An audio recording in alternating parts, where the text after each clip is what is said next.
Good evening, Dirtfish Rally friends. End of day 2 here at Rally Poland, and we have, as you can tell, a very, very special guest joining us, Petter Solberg. Thank you very much for being here. It's an honor. It's a pleasure to have you, dude. It really is. Dude. Did you ever compete in Poland? Yeah, 2009 I did with the Xara, actually. Yes, you did. Yeah. So I think I was on the podium. Something I don't remember what happened, but I fell down to fourth. My brother got the podium then. Yeah. Wow. Yeah. What does it take to go so fast on these stages, Petter? We hear a lot about commitment. Well, I think Poland is extremely fast, like we have seen on TV, but Finland is also an extremely fast rally. Sweden last week in the WRC, also fast and technical rally.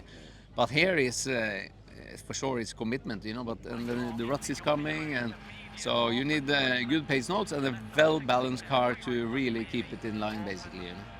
I'm struggling here because he's wearing the most beautiful aftershave. He really is. There's a lovely smell coming from Petter Solberg, which is totally the opposite to me. Mosquito spray. Preparation. We know how important Petter preparation is these days, and you've worked a lot with Oliver over the past 4 or 5 years. It is more important now than it's ever been, unless you're Kalle Rovanperä. Try and sum up the quality of his performance so far this week, considering the circumstances he came here under. For sure. It's the right thing to do. He have to react for the team. Team is the main thing all the time, and when he was changing his spark plugs, and it was better to get somebody else to do that and jump in. But I think he did a fantastic job. And he have a lot of experience, and of course a very good driver. He knows his car very well. So I think all these combinations makes that, well, he had gone faster and faster through the race basically also at the same time. So, but he has stayed positive and motivated, and that's the key. Yep, and he does lead at the end of day 2. Morning I was pushing quite hard and trying my best. Then on the afternoon you can start to enjoy the driving. You can correct the notes and you know what's coming. And it's 60 kilometers tomorrow. I also have a feeling that maybe tomorrow's stages are the worst prepared for us. At least we made the long stage on Thursday after the shakedown in quite a big hurry. I think the notes are so we try to work on them today. I know it was a rush, Recce, but why are you so concerned about tomorrow's notes? I don't know, I just had the feeling, quite technical stages, and we made them in a, let's say, quite a big rush because it was just short window during the Thursday afternoon. So yeah, I think they are not so precise, but yeah, we need to work with those what we have.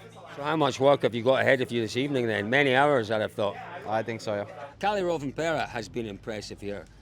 And for some people, maybe a little bit surprising. But maybe the most surprising performance, and I don't think it is, but maybe it is this weekend so far, has been Andreas Mikkelsen. He didn't look great, did he, in his first 2 outings in the Hyundai. He's come here with a bit of pressure on him, Petter, and he's kept going, he's kept pushing, he's kept the fight. Yeah, I think him and Sesks have been very impressive also. I think it's a lot of things, and both of them have experience from this rally, compared with many of the others, but I think they've done a great job, kept the momentum and the positivity. So I think all these things, and again, good people behind you and a good car driver, it's all these things that, count. So, but it's been really, really good fun to watch the whole weekend, to be honest with you. How difficult is it for a driver who's been away from the top level of rallying for a number of years to come back and be competitive again? How difficult is that? I can tell you that you have to be involved in something all the time with some driving, even if you do go-kart or cross-kart or snow scooter, you have to keep on going because you can't test all the time anyway. But I think it helps to have a lot of experience in the background and then make a good plan with the team like they have done to prepare for this race. I think that is some of the success, I think. I have to discuss with Cyril and the team what they want from me tomorrow. I mean, I would love to try to chase down Kalle tomorrow.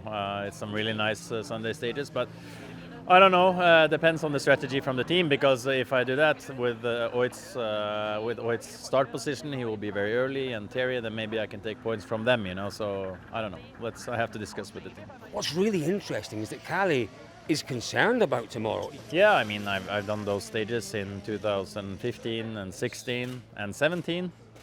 So I know tomorrow's stage as well. So I think every opportunity is there to have a fight. Do you think you're going to have a battle on your hands to persuade Cyril to let you off the leash and to do that?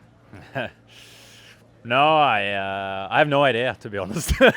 In third place then at the end of day 2, it is Elfyn Evans. He was a little bit unlucky out there today, Petter, wasn't he? Talk us through that issue he had with that tyre. What do you think happened there?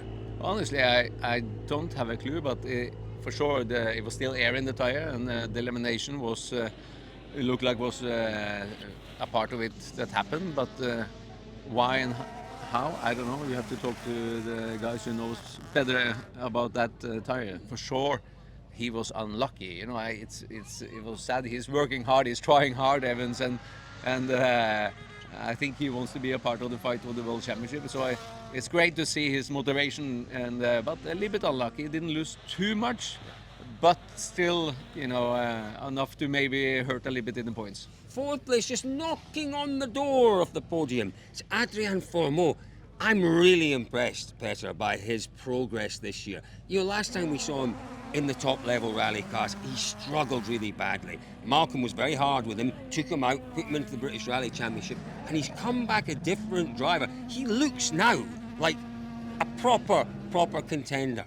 Yeah, Malcolm is a hard man. I've been there, and ask Yari also. You know, we've all been there, but it's a hard, tough school, and he has so much experience over this with younger drivers, and he have an impressive record. You know, with what he have done for rallying, and obviously, the Ford in general have been very impressive on Really the whole impressive. race here. I mean. Impressive. Very fast, and I think all three of them have been on a very good speed. So I think that's maybe where I'm more impressed with the whole team, actually, to be honest with you, not just for Mo itself. Let's talk then about the third M Sport driver, Martins Six. I didn't know a lot about him, Petter. You've seen more of him than a lot of us. Did you expect to see that kind of pace from him? Could you see that talent when he was competing in the ERC? Well, he won the WRC last year. You know, he's a fast driver for sure, and he's used to fast rallies, which is a very important thing, especially when you're jumping into cars like this. But obviously, he impressed everybody, and I think it's great to see that it's possible. And you know, even without the hybrid thing, so I'm not sure how this is working. You know, between the balance of performance with ballast and stuff. I don't know, but still at the same time it's been really good. He has been fighting. You know, if they can make these Rally 1 cars minus, as I'm calling them, without the hybrids, if they can make them available to younger drivers at a decent price, it is a good stepping stone, I guess, because it's such a huge step from Rally 2 to these fully powered Rally 1 cars. Something in between makes sense, doesn't it? Yeah, I think for sure after what I heard, hybrid it is a little bit different to drive. You know, I think it's a very you know, it's an important thing for marketing for sure to prove, but it's been very fast anyway. The step point is just, I think it's just a little bit easier to drive with it, basically. You know, really? and it's like.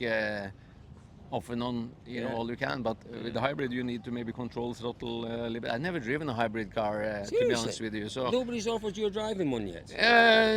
well, Tommy Meckin offered me when I was 50, and I'm 50 this year, but obviously he's not there now, so I don't think it will happen.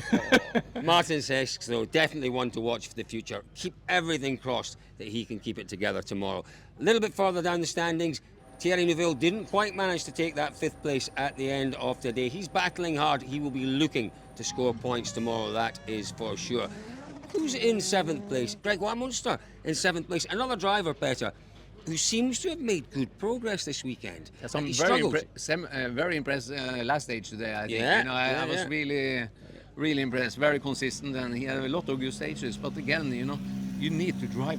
You know, this is the main thing all the time. And you know, you talk about Kalle, unique, you know, driver. You know, but you know, he was signed in as a 15-year-old kid. You know, and what they have done in Finland, nobody of us know properly anyway. So they have done the right plan. And I think like Munster is improving now. You know, because it's limited of testing, so you have to use the rallies basically to to build up your speed and stuff. So I think he have done a lot of good stages here now, and the last few races, this is for me is the best race. The last of our Rally 1 cars, well, that is Takamoto Katsuta, who is sadly struggling out there this weekend. It's been a tough one for him. He'll be looking for a confidence-building Sunday here to move in to Latvia and then Finland. Let's move on to Rally 2 Petter Solberg. Sami Päiväri, once again, has done a magnificent job. He's a proper talent as well, no question about that. Let's talk about the man in second place, because he had a difficult day, young Oliver, yesterday. What didn't work for him yesterday, Petter? Well, you know, it is like that sometimes, you know, when you're coming from a fast rally last weekend in Sweden and went very well, and here he came and you have, you know, maybe the first car after the WRC cars yesterday was very loose. So, you know, if it's something that is not absolutely right, can be tricky sometimes. And, you know, this is what you need a team to, you know, like to do, and work with the driver and find small details to get the performance again, you know. So, and it's similar like Neville, you know, it is tough to lead, you know, sometimes, and now when you are the first one after. So, you know, all these things, this is how the sport makes it so interesting. And then you can kick back and come back again on the second day, for example, and now you will have, you know, other people kicking back tomorrow also, you know. But he's done a great job, Petter. You know, I know you said that you don't coach, you can't coach him anymore because he does his own thing. But I'm sure you can give him fatherly advice. And did you say anything to him yesterday evening? Was there any advice you could give to him yesterday evening after a difficult day? Did he need any advice? No, or did he know exactly what to do? You know, I think patience is the thing, you know, and just take stage by stage, you know. After what you lost yesterday, you know, you can't take it back, all of it, you know. So you have to go for maybe the second option, you know, is the second place, basically. And then, you know, just try to stay positive. But, you know, when you are super motivated, you know, it can be some swearing and you can be a little bit angry.